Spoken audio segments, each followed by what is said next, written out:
in the wrong man. Right. You're saying and that's all we're saying. So because I let the drug dealer stay with me, because I said you got potential to be a business owner. If you can stand in front of trap till the sun comes down. Don't have me balking. Please don't have me balking. You got. All right, first thing I'm going to say is shout out to Anthony O'Neill, dope podcast. Y'all, please go check that out. And I want to say this, I'm going to say this, and I'm going to re-say this. Bro, women do not understand potential. Modern women do not understand potential. First things first, potential that men have to be great is only identifiable by other men. A woman will never, ever be able to identify the potential in a man because you're looking through a skewed lens, all right? Let's define potential. The root word of potential is potent. Potent comes in two forms, potency in two forms. Listen now, number one, great power, great influence, something greater than, right? The other form of potency, the other form of potent is just somebody who can bust a nut. A man that has an erection that can bust a nut. Y'all look for the wrong potency. See, when men are looking to other men for potency, we don't look for that part. All we're looking for is who has power, great influence.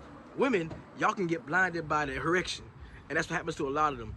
Drug dealers do not have potential. I don't know what the hell is this lady thinking? Drug dealers do not have potential.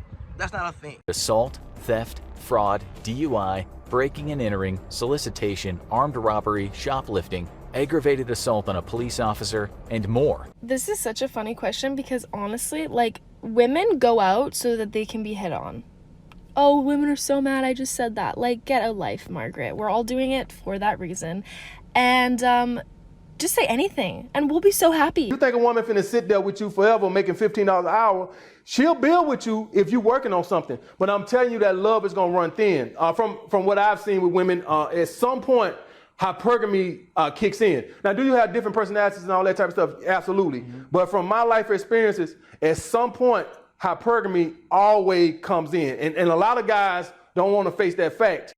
I'm 34 years old, and I am not ashamed of my age by any means. But I was out at the bar last night, and a guy who's maybe about not even 10 years younger than me bumps into me, and I'm looking, my best. He bumps into me and says, "Excuse me, ma'am. I'd rather you just call me a whore. Say, excuse me, whore, than ma'am."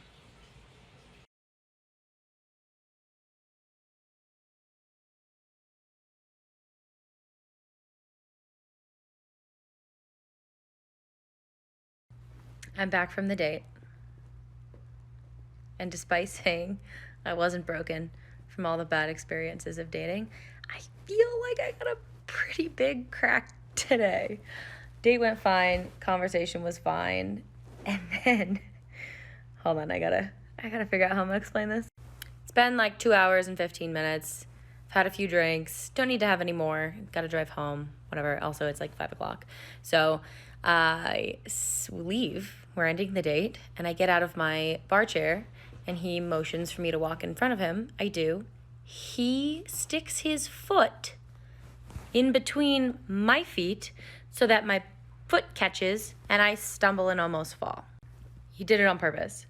And then I am almost to the doors that go from the bar to the restaurant, and I'm like sort of laughing it off, but also I'm like, what the fuck? And as I'm almost to the doors, he does it a second time. And I'm like putting my card back in my fanny pack, and I'm like scared. It's not a good feeling to think you're about to eat shit. Not a fun feeling for me. He's laughing, having a great time. Then I get outside of the restaurant and I'm like, why are you doing that? And I turn around to talk to him, but he's in the middle of the third time tripping me on purpose because he's getting enjoyment out of that. I'm gonna pause and remind you that I am 30 and this man is 36 years old. 36! He trips me a third time and then does this cute thing where he like puts his whole arm around my shoulders and like grabs me as I'm stumbling because I was just tripped for the third time, which again is not a fucking fun feeling. I give him a hug, I say nice to meet you, and I get in my car.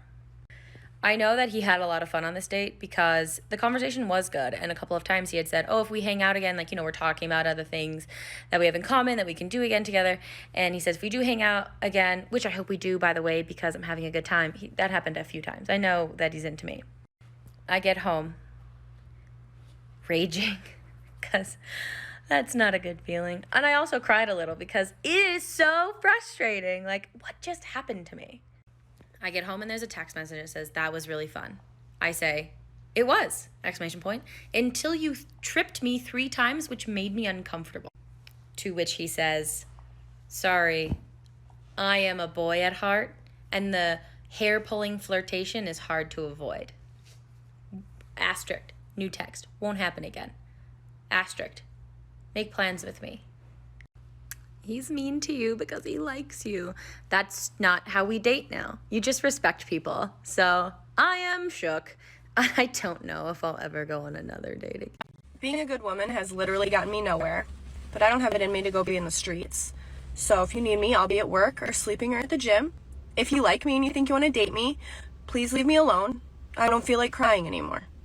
What's a scam that's become so normalized that we don't even realize it's a scam anymore? Going to the motherfucking club. Because when you think about it, you spend all this motherfucking money just to be around a bunch of other superficial motherfuckers. You gonna pay $10 to $20 motherfucking dollars for valet, a bullshit version of valet. Then you gotta pay anywhere between $10 to $40 just to get inside the club. Then it's a possibility that you might be standing up for the whole night if you don't want to pay $50 to $100 for a fucking section. And if you want bottle motherfucking me service, you're gonna have to pay anywhere between $150 to probably $300 just for 3 bow-legged bitches to walk up to you with a sign and some fucking sparklers and a bullshit 750 milliliter bottle that costs about $30 motherfucking me dollars at the goddamn liquor store. Then some of the women just come up in that bitch just to look cute. They ain't got no social skills or nothing, so they just sit there on their phone. Then you gotta deal with a nigga being on bullshit waiting for the signal to shoot the motherfucking place up.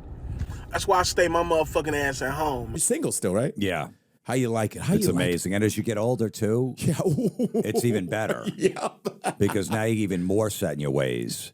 And you're not putting up with any bullshit. You might have put up with it 10, 15, 20 years ago. Yeah. All right, not anymore. Like, nah, I'm good. Yeah, I'm so good. Some chick, you want to go kayak? Nah, go yourself.